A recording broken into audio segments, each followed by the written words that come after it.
अभिवादन स्वीकार कीजिए ब्रजेश मिश्रा का। आप देख रहे हैं द डिबेट। और बहन भाइयों, आज हम बात करने वाले हैं उत्तर प्रदेश के सबसे बड़े वोट बैंक दलित वोट बैंक के बारे में, क्योंकि इन दिनों चर्चा काफ़ी गर्म है और राष्ट्रपति जी के दौरे और उसके पश्चात डॉक्टर अंबेडकर सांस्कृतिक केंद्र के शिलान्यास के बाद ये चर्चा और तेज हो चुकी है। आज हम इसी विषय पर चर्चा करने वाले हैं। उत्तर प्रदेश में दलित वोट बैंक एक बेहद निर्णायक वोट बैंक है, एक मजबूत और एक बेहद ताकतवर कम्युनिटी जो राजनीतिक तौर पर नॉर्थ इंडिया के बाकी राज्यों के मुकाबले दलित कम्युनिटी उत्तर प्रदेश में काफी मजबूत, पॉलिटिकली अवेयर, सोशली अवेयर है। यह मध्य प्रदेश, बिहार, राजस्थान, छत्तीसगढ़ जैसे हालात उत्तर प्रदेश में नहीं है। उत्तर प्रदेश का दलित समाज जागृत समाज है, यह एक सशक्त समाज है, यह एक एम्पावर्ड समाज है जो अपने हक और हुकूक की लड़ाई लड़ना जानता है, जिसको अपने संवैधानिक अधिकारों के बारे में उतना ज्ञान है जितना पिछड़ा और अगड़े जाति के लोगों को है। उसका कारण है उत्तर प्रदेश में 4 बार बहुजन समाज पार्टी की सरकार होने के बाद उत्तर प्रदेश का दलित एम्पावर्ड हुआ है। उसको जॉब्स मिली हैं, उसको सामाजिक स्वीकार्यता मिली है,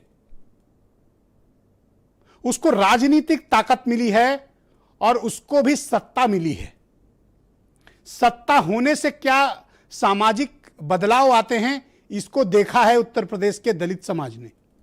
इसलिए मैं हमेशा कहता हूं किसी भी डिबेट पे या फोरम पे कि देश के बाकी राज्यों के मुकाबले उत्तर प्रदेश का दलित राजनीतिक तौर पर जागृत है, सामाजिक तौर पर जागृत है, संवैधानिक तौर पर ज्यादा मजबूत है। हक और हुकूक की लड़ाई दूसरे राज्यों के अपने भाई बहनों के मुकाबले ज्यादा मजबूती से लड़ता है। यह वोट बैंक एक दिन में नहीं बना, इसके पीछे कांशीराम की दशकों की मेहनत और समाज को जोड़ने का उनका प्रयास, राजनीति में प्रयोग और सत्ता तक पहुंचना। वो हमेशा कहते थे कि सत्ता ही सामाजिक बदलाव लाएगी। यह डिबेट प्रारंभ करने से पहले मैं इसलिए ये बातें बता रहा हूं ताकि हम ये समझ सकें कि दलित वोट बैंक एक जगा हुआ समाज है। यह किसी की व्यक्तिगत प्रॉपर्टी नहीं हो सकता। इसको अपने हक, अपने अधिकार, अपनी सामाजिक स्थिति का भरपूर एहसास है। 22% वोट शेयर उत्तर प्रदेश के भीतर इस समाज का है, 22%। और वो भी इसलिए 22%, वैसे माना 24% जाता है, लेकिन लोग इसको सामाजिक स्वीकार्यता 22% की है। 85 रिजर्व सीटें, 85 रिजर्व सीटें उत्तर प्रदेश में असेंबली में हैं। आज हम इस सब लिए बात करने के लिए एकत्र हुए कि आज उत्तर प्रदेश सरकार यानी भारतीय जनता पार्टी के नेतृत्व वाली सरकार ने राष्ट्रपति महोदय से डॉक्टर अंबेडकर सांस्कृतिक केंद्र का शिलान्यास कराया। चर्चा यहां से छिड़ पड़ी और इसके पहले मायावती भी 2-3 बार इस मुद्दे को उठा चुकी। आपको याद होगा कि मायावती की हुकूमत थी जब उत्तर प्रदेश की राजधानी लखनऊ का कोई कोना ऐसा बाकी नहीं था जहां पर उन्होंने बाबा साहब या फिर दलित समाज के, बहुजन समाज के नायकों के बारे में उनकी शानदार मूर्तियां, शानदार पार्क और शानदार स्मारक विकसित किए हैं, जो आज भी लखनऊ में एयरपोर्ट से लेकर गोमती नगर के बीच आप देख सकते हैं।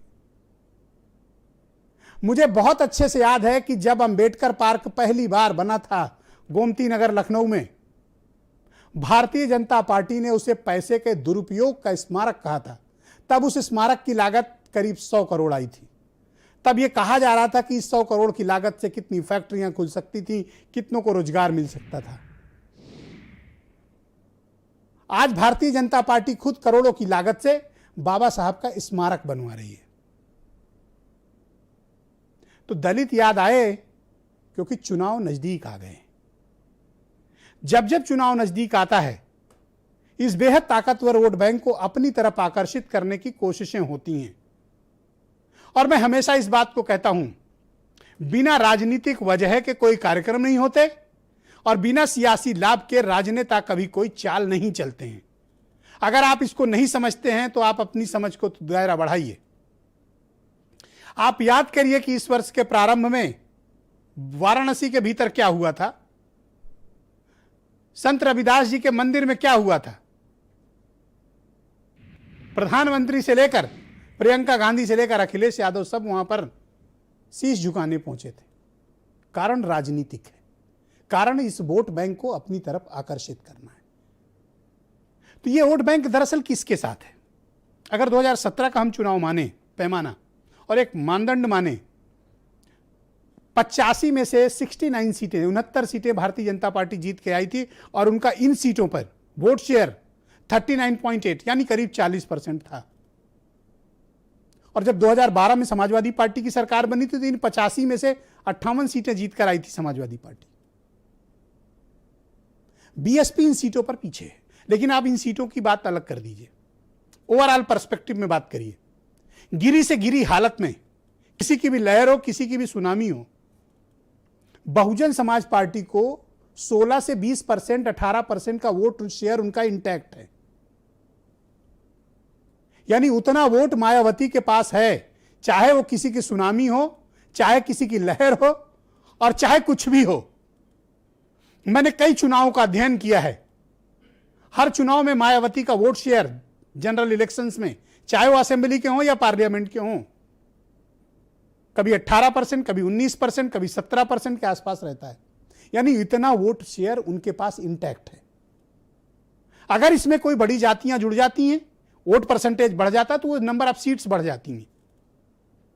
ये नंबर ऑफ सीट इसलिए नहीं बढ़ी क्योंकि और कोई जाति उसमें ऐड ऑन नहीं हुई, इस कारण उनको पीछे रहना पड़ा। तो अब ये जो बाबा साहब सांस्कृतिक केंद्र भारतीय जनता पार्टी खोलने जा रही है, इसका क्या लाभ है? अब दलित समाज बीजेपी से 4.5 साल की हुकूमत के पश्चात ये जानना चाहता है कि what you have done for us, आपने हमारे समाज के लिए क्या किया। अब भारतीय जनता पार्टी को बताने का वक्त है। यह शिलान्यास का वक्त नहीं है। शिलान्यास यानी अभी प्रोजेक्ट शुरू नहीं हुआ, आपकी सरकार का कार्यकाल पूरा हो रहा है और अब आप शिलान्यास कर रहे हैं। तो उत्तर प्रदेश की हुकूमत को और भारतीय जनता पार्टी को यह बताना चाहिए कि उन्होंने दलित समाज का वोट तो बम्पर लिया, बट उन्होंने इस समाज को दिया क्या? क्या कोई डिप्टी चीफ मिनिस्टर दिया? क्या प्रदेश अध्यक्ष दिया? मंत्रिपरिषद में इतनी कम हिस्सेदारी क्यों दी? और आज भी मैं दावे से कहता हूं कि आप 75 जिलों में डीएम और एसपी, आईजी, डीआईजी और एडीजी, कमिश्नर चेक कर लें, आपको नाम मात्र की इनकी हिस्सेदारी मिलेगी, 1 या 2, इससे अधिक नहीं मिलेगी। अनुसूचित जाति जनजाति के समाज के अधिकारियों को, आईएएस पीसीएस अफसरों को तैनाती नहीं दी जाती है, उनको अहम तैनातियों से वंचित किया जाता है। आप उत्तर प्रदेश में जिला अधिकारियों की संख्या देख लीजिए, मुश्किल से 2 या 3 जिला अधिकारी शेड्यूल्ड कास्ट समाज से आपको मिलेंगे। यही हाल एसपी का है और यही हाल आईजी, डीआईजी, एडीजी और कमिश्नर का है। और इससे भी बुरी हालत शासन स्तर पर है, जहां प्रमुख सचिव स्तर के अफसरों को किनारे लगा दिया गया इस समाज के।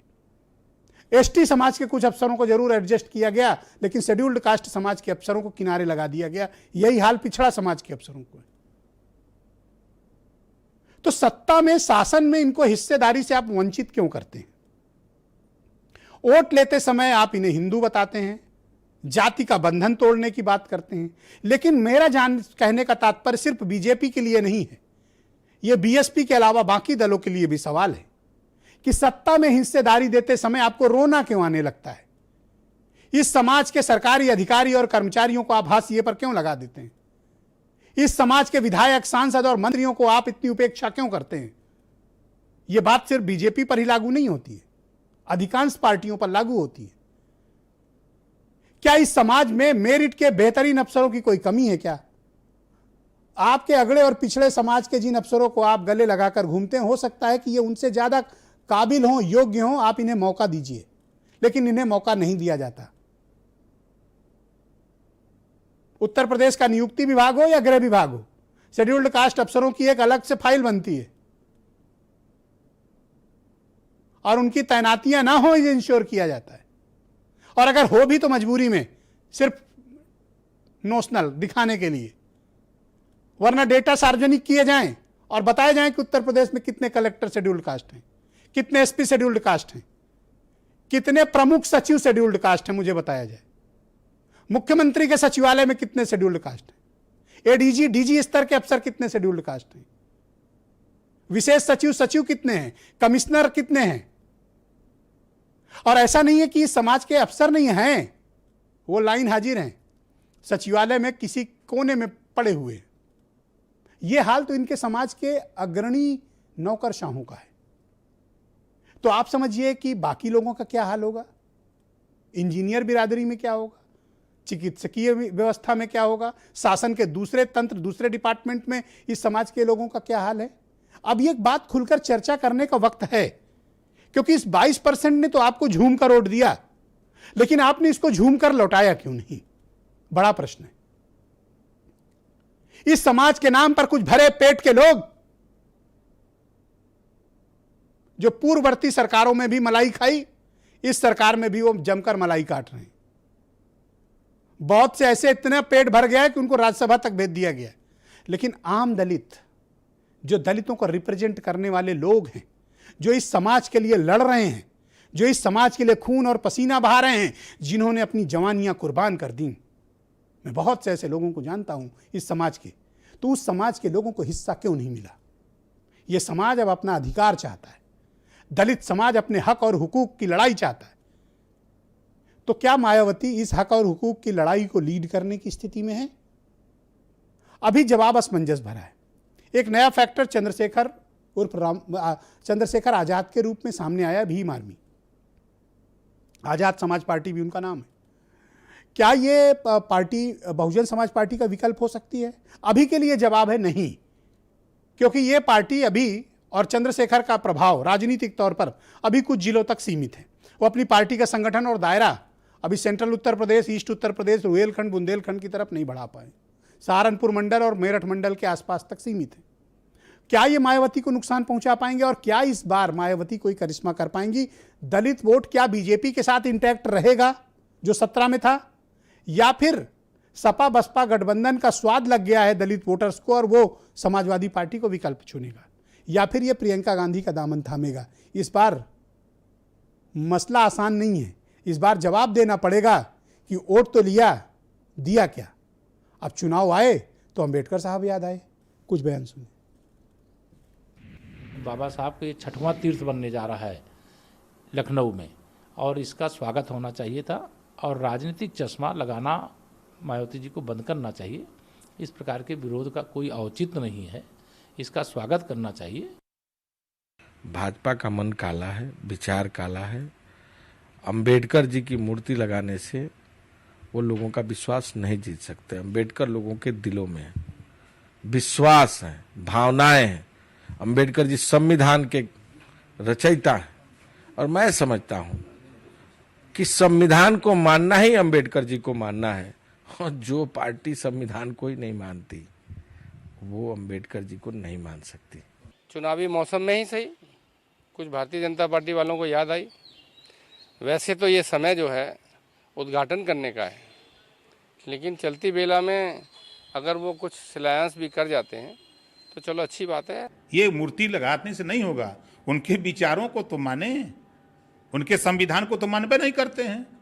तो ये मूर्ति लगा के खाली वोट दिखाई दे रहा है कि 22% vote schedule caste schedule tribes का मूर्ति लगा देंगे, दे देंगे। बता देंगे दवा पारी लोग के बहुत चालाक हैं।